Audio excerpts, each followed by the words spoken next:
Histoire vraie. Chasseur de feu. Au temps de la préhistoire. Cher journal, comment ça va? Moi, ça brille. Je voudrais juste te dire que tu es super intéressant, au complet, drôle, etc.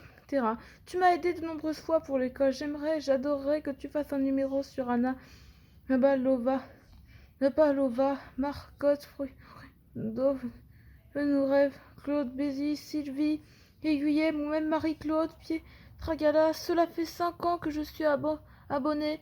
Je suis même médaille d'or. Je suis moi-même médaille d'or de danse. J'ai été récompensée à 4 concours sur 4. J'ai passé. Coluche. Je m'appelle Chloé, j'ai 9 ans et cela fait plusieurs années que je suis abonnée à votre magazine. J'aimerais que vous publiiez un numéro sur Coluche et les restos haut du cœur. J'adore votre magazine. Récit, chasseur de feu. Au temps de la préhistoire, un récit de Florence Dernier illustré par Cri et Meyer. Incroyable mais vrai. Document. Sur les traces de l'homme. Les premiers hommes la maîtrisent. En savoir.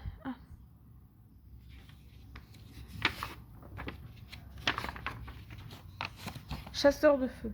Au temps de la préhistoire. Dans la très lointaine préhistoire, les hommes connaissaient les bienfaits du feu qui chasse la nuit, le froid et les bêtes sauvages.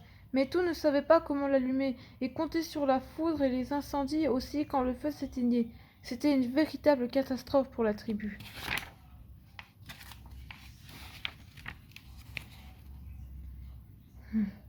Personnages. Num, Goa, Raga. Il y a 5 millions d'années, la planète Terre se forme.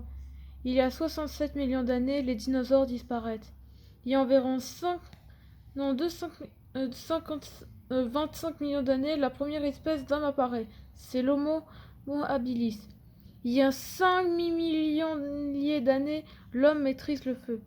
Il y a 120 millions d'années, la dernière espèce d'homme homo spacieux apparaît. C'est nous. Entre 4 millions et 3 millions 100 avec de Jésus-Christ et fin de la préhistoire, début de l'histoire avec l'apparition de l'écriture. La mort du feu. À Tonton, dans la nuit noire, Num, le chasseur, explore la colline où il s'est réfugié. Il fouille les buissons à la recherche de son ami. Quoi ici grogne une voix profonde dans l'obscurité. Soulagé, Num s'accroupit à côté de Koa et serré l'un contre l'autre. Les deux chasseurs attendent l'aurore au milieu de la tribu qui gémit et se lamente. Il y a plu pendant des lunes et cette nuit, le grand fleuve s'est fâché. Il a englouti le champ, emporté des enfants, des femmes et même des chasseurs. Pire encore, l'eau a noyé le feu. Ceux qui ont pu fuir devant la montée des eaux se sont hissés sur cette colline, le grelot de feu, de peur et de froid. Ils pleurent leur mort et le feu perdu. Le feu qui chasse la nuit, le gèle les fauves, le feu qui réchauffe le cœur et le corps dans sa main. Goa tient une torche éteinte. Il secoue sans espoir le morceau de bois au bout duquel, hier encore, brûlaient de belles flammes.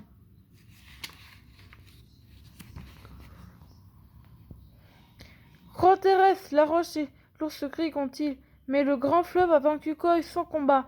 Nul ne saute sur ses pieds, bondit son épied, ne claque des dents, les autres chuchotent. Que Num et Ko vont chasser le feu. Certains haussent les épaules et s'accroupissent les mains sur la tête d'autres tapotent les bras musclés des chasseurs et une lueur d'espoir brille dans leurs yeux. Tout à coup, une fragile silhouette se dresse. Rava va aussi chercher le feu, affirme un garçon ébouriffé. Quoi éclate de rire méprisant. Raga est si fort que la grenouille du marais qui ne peut même pas sauver Masu, qui reste avec sa mère. Le garçon supplie Num du regard. Le grand fleuve a pris la mère de Raga cette nuit, mais Raga court comme les mionnes, rampe comme le serpent et pique comme la guêpe. Il bondit un silence pointu et tranchant. Raga aidera les chasseurs de feu. Num observe puis qui tourne les talons et lance. Que Raga ne traîne pas en arrière. Raga, un sourire triomphant aux lèvres, dévale la colline derrière les deux chasseurs.